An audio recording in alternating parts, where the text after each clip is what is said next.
It's 6:47 a.m., and you're doing something you'll never do again, though you don't know that yet. You're making coffee, you're checking your phone, you're running through the meeting in your head, the numbers you'll present, the questions you're bracing for.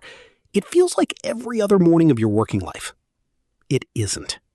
Somewhere, right now, a system finished a task that used to take your entire department 3 days. It didn't announce itself. No sirens, no headline that stopped the world. Just a quiet notification, buried in an inbox nobody's opened yet. The kind of thing that looks, at first glance, like nothing at all. Most people assume a moment like this would feel enormous. A single day, a single collapse. But that's not what happened, and that's exactly what makes it so unsettling. It didn't arrive as a wave. It arrived as 1,000 tiny replacements, each one reasonable on its own. The report that used to take a week, done in an afternoon. The analysis that needed 3 specialists, done by 1 person and a tool. Each change looked like an upgrade. Nobody was told, this is the last time a human does this. Here's the part almost no one saw coming. It wasn't the obvious jobs that went first. Not the factory line, not the toll booth.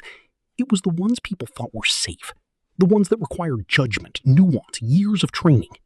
Because the tools didn't just get faster. They got better at the thing everyone assumed was uniquely human. Deciding. And once deciding could be done by something else, the question stopped being what job is safe and became something far scarier. What happens to a species that built its entire identity around being the ones who figure things out? Every escalation made the last one look small. First it was drafts, then it was decisions, then it was the follow-up conversation, the negotiation, the thing that used to require sitting across from another person and reading their face.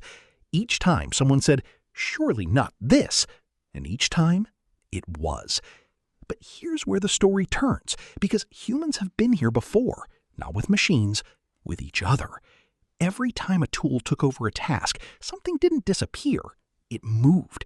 When calculators took arithmetic, humans didn't stop mattering, they moved toward judgment. When engines took muscle, humans moved toward design. The question was never whether work would exist, it was where humans would stand next. And this time the shift is stranger, because for the first time, the thing being replaced wasn't strength. It was thought itself, which means the place left for humans to stand is smaller and stranger and far less obvious than learn to code or move up the ladder. It's something closer to what do we want, and why does it matter, and who decides that a decision was good? Questions no system, however capable, can originate on its own. Because a machine can find the fastest way to an outcome.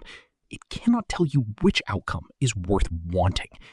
So maybe the last day before AI took every job wasn't really about jobs at all. Maybe it was the last day we could avoid asking the only question that was ever going to matter.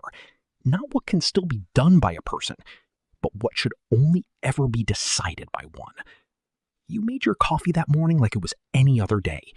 It wasn't the end of work. It was the beginning of a different question. One you're still answering every single day since.